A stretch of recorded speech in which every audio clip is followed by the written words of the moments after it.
नमस्कार, मैं हूं शशि शेखर और आप देख रहे हैं यूथ एजेंडा में शशि शेखर की पाठशाला।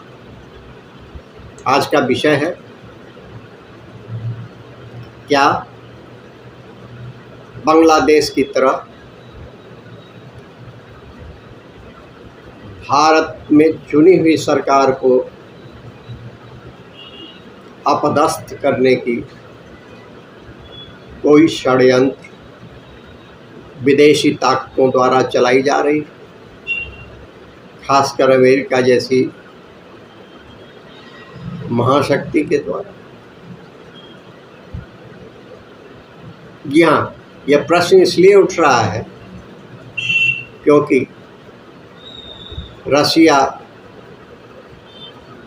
के सरकारी मीडिया स्पुतनिक ने एक सनसनीखेज रिपोर्ट में दावा किया है कि अमेरिका की खुफिया एजेंसी CIA आंध्र प्रदेश के बैप्टिस्ट चर्च और मुख्यमंत्री चंद्रबाबू नायडू के मदद से प्रधानमंत्री मोदी की सरकार गिराने की साजिश रच रहे हैं।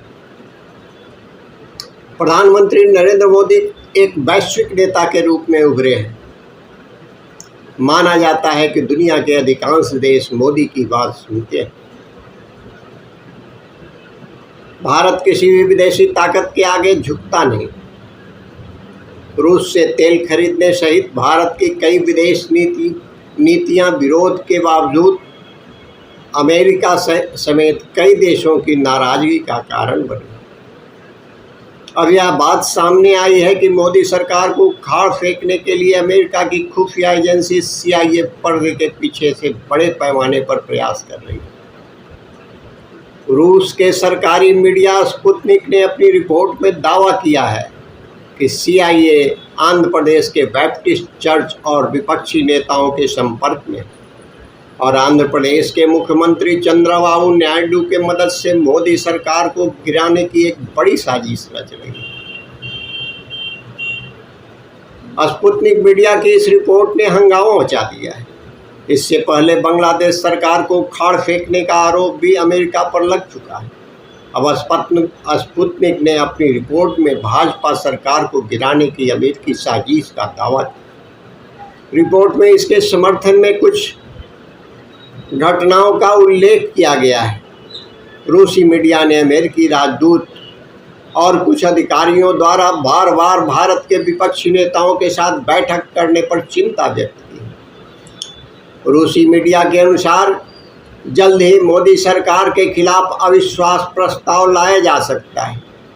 इसके लिए बड़े पैमाने पर प्रयास किए जा रहे हैं।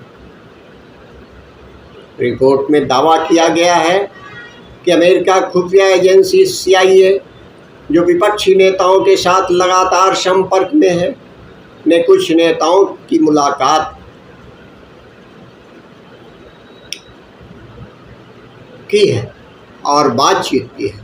अमेरिकी महावाणिज्य दूत जेनिफर लॉर्सन ने हाल में ही हैदराबाद में AMIM नेता असदुद्दीन अवैसी से मुलाकात की थी। इससे पहले वह मुख्यमंत्री चंद्रबाबू नायडू से भी मिले थे। इतना ही नहीं, उन्होंने तेलंगाना के पूर्व मुख्यमंत्री के चंद्रशेखर राव से भी मुलाकात की थी। रूसी मीडिया ने अपनी रिपोर्ट में इन सभी घटनाओं का उल्लेख किया है। रिपोर्ट में कहा गया है कि लॉर्सन हैदराबाद में अमेरिकी मिशन संस्था का नेतृत्व कर रही है और इस संस्था के जरिए अमेरिकी खुफिया एजेंसी CIA बैप्टिस्ट चर्च की मदद लेने की कोशिश कर रही है। स्पुतनिक की रिपोर्ट में कहा गया है कि CIA विपक्ष के कुछ नेताओं के साथ लगातार संपर्क में और मोदी सरकार के खिलाफ लोगों में अविश्वास पैदा करने की परिस्थितियां पैदा करने की कोशिश कर रही है। रिपोर्ट में यह भी कहा गया है कि CIA का पहला लक्ष्य चंद्रबाबू नायडू की मदद से उनका समर्थन वापस पाना है। बैप्टिस्ट चर्च के जरिए नायडू को अपने पाले में लाने की कोशिश की जा रही है। रिपोर्ट में कहा गया है कि अगर नायडू समर्थन वापस लेने से हिचकिचाते हैं तो विपक्ष को इसके लिए अनुकूल माहौल बनाने का निर्देश दिया गया। रूसी मीडिया ने कहा है कि अमेरिकी महावाणिज्य दूत और राजनयिकों द्वारा विपक्षी नेताओं से मुलाकात चिंता का विषय है। रूस का कहना है कि मोदी विरोधी नेताओं, सामाजिक कार्यकर्ताओं, सोशल मीडिया हस्तियों, उद्योगपतियों और कलाकारों समेत कई लोगों को इस अभियान के लिए व्यवस्थित तरीके से इस्तेमाल किया जा रहा है। रूस के स्पुतनिक ने अपनी रिपोर्ट में कहा है कि जुलाई 2024 में अमेरिकी दूतावास ने भारत में इन्फ्लुएंस टू इम्पैक्ट नामक एक कार्यक्रम आयोजित किया था। इस कार्यक्रम में अभिषेक बनर्जी को आमंत्रित किया गया था, जो कांग्रेस के प्रचारक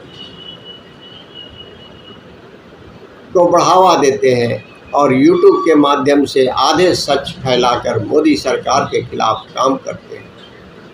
स्पुतनिक ने अपनी रिपोर्ट में कहा है कि भारत में रहकर हिंदू त्योहारों, रीति रिवाजों, देवी देवताओं के खिलाफ बोलने वाले और भारत विरोधी रुख अपनाने वाले आरजे संयमा को अमेरिकी दूतावास ने समानता के राजदूत का खिताब देकर सम्मानित किया था। स्पुतनिक का कहना है कि यह सब भारत के लोगों को मोदी सरकार के खिलाफ भड़काने की एक सुनियोजित साजिश का हिस्सा है। देखना है कि इसमें कहां तक सच्चाई है और वर्तमान सरकार नरेंद्र मोदी इस में अगर जरा सा भी सच्चाई है तो उस पर कैसे रिएक्ट करते हैं, और ये तो वक्त ही बताएगा।